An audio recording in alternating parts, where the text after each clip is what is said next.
one, action! We're always constantly trying to upgrade and introduce new and exciting props and dressing and art elements to these projects. It's incredibly precise process. Every costume has many pieces. Most of the people are just, oh yeah, in a unitard, it's so much more than that. It was the question of staying true to what it was in the previous movies and yet make it appealing for the audience of 2021. They are different. Andrew Garfield's Spider-Man is way darker. His physique is also different. He's much slimmer and lengthier. Tobey's, the original Spider-Man, it's a different colors. The web is silver. The muscles have been defined in a different way. Tobey's Spider-Man had to completely be redone because the suit was absolutely falling apart because, you know, it was done in a completely different, 2001 technology. Camera set, ready, and action! We put zippers in a slightly easier position. So yeah, we made it a little bit more comfortable and easier to take off. And it was very funny when they were like talking to each other. Each of them was jealous of the other ones. You've got to be in pretty good shape to walk onto set in front of hundreds of people and look good in that suit. And, I take my hat off to both of them. They both trained really hard to get into great shape to get in those suits. I'm no spring chicken anymore. I'm 37, so I worked out a bunch. I love the challenge of it. It was harder as a non-mid-20s person to get into the kind of shape where the spandex isn't going to show everything up. You are amazing. Thank you, yeah, thanks. Will you say it? No, I kind of needed to hear that. Thank you. The mask is the intricate part of the costume, and they have skull caps that are molded to their heads, so they are not wearing it just over their bare head. Those are intricate to make it as tight as possible, not to add to any of the volume of the skull necessarily, but keep the shape and the profile. And then we have a special costume when they are supposed to be without the mask. Then it's, as we call it, a turtleneck costume, and then they are in a costume without the hood. All those hoods have a frame for the eyes to literally snap into them, and there are different kinds of eyes.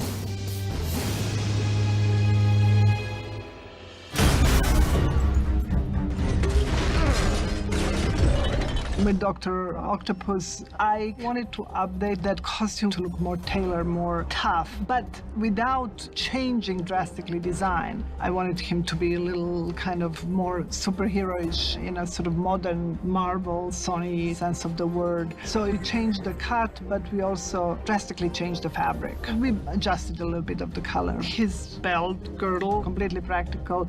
It was made out of quite light material and then painted to look like a medal, and he was always wearing that. Hello, Peter. And then the back with his arms, we simply made the holes on the costume that look like the arms burst out. And in those circles, we just covered it with a blue screen. Because the tentacles aren't actually attached to me, it's given me a bit more freedom physically. But it means that wherever we're doing, I have to be aware of them because they've got to be put in post. How we handle computer-generated props is that between myself and special effects, we physically make a prop that we feel that the design is locked, and we bring it to set, and after every shot we shoot, we do a lighting reference with the prop so that the computer graphics people understand where the lights were and how it should react on the set, where the reflections are coming from. You make me sick. Leave me alone, please. Hiding in the shadows. Green Goblin probably was the biggest departure from the first one, and actually the new design of Green Goblin was done by the visual development department in Marvel. The power suit gets an upgrade and the mask got discarded. So it's a little closer to the comic, the look of the Goblin. And then the costume, in order to look the way it is, it was very special technology. It was first 3D printed, and then it was completely poured in foam. As one piece, it's kind of like he just puts the whole thing on, zip it up. It's just one jumpsuit.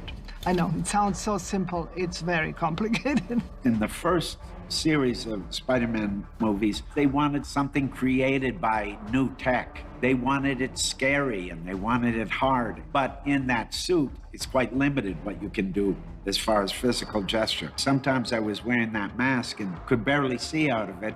Now it's much freer. Too weak to take it! The glider that Green Goblin has and pumpkin bombs get reintroduced back into this because we wanted it to be as if time stood still. We were picking up from where we left off. Now, is there technology that we're introducing that wasn't in before? Of course there is. So you might see a weapon come off of Goblin's arm that he uses now in this film that he never had before, but it was part of his old technology. What's up, Peter? How you like the new?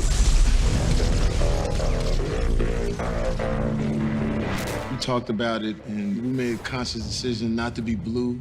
He came back as he was, but then he used the arc reactor from the fabricator to enhance his powers and his equipment. And so we had to recreate an entire new costume and equipment that incorporated the arc reactor into his world, and that's where he gets his powers from. We changed him completely, and it was a very interesting way they changed him, because he goes from being a pure electricity to something that's a combination of the normal uniform that he actually borrowed from some worker at a power station, and then he sort of MacGyver the parts on it in a very, very complicated and cool way. This has a little more like realness, like street to it. So I think the conscious decision to come back and have this look really works for the character, and you feel it. The whole thing was to make everything just 2021 cooler. After all these Marvel movies, everybody is kind of spoiled visually. So we kind of had to live up to that, make everybody look cool and be able to move. So if I achieve that, then I'm happy.